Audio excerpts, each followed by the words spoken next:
as adults, sometimes we develop habits in that memory analytical part of our brain, habits that create stress. And if we stay in those mental habits, they begin to create anxiety. And if we have anxiety for a long enough period of time, people become depressed because it's too hard to have so much anxiety for so long. It creates an experience of depression. When people encounter these principles, they begin to understand that they're working their minds in such a way that's creating their anxiety, that's creating their depression. And they also begin to see that they can back off from that and instantly start to feel better.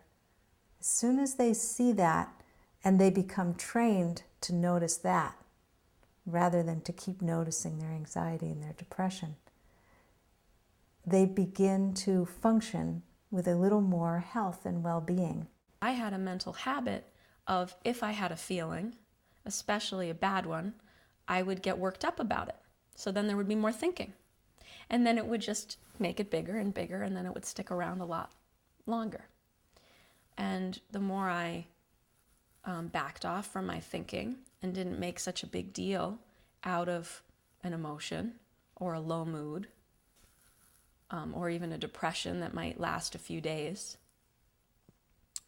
if I didn't worry about it and try and analyze it and fix it, it would be there and I wouldn't enjoy it, but it would go, just like a few rainy days. When the principles came into the field of psychology, it began to reverse the paradigm. Rather than focusing on what's happening in people's minds when they're engaging in mental habits that bring them pain, we focus on what's happening in people's minds when they back off from those habits. We train people to notice their health and their well-being and to build on that. Now, many psychologists, people in the counseling profession will hear this as denial. You're only working with people's health and well-being. What about their problems? But what we find is that as people become more and more grounded in their health, they naturally get insights into their problems. So healing becomes a natural process that grows out of being grounded in our innate health.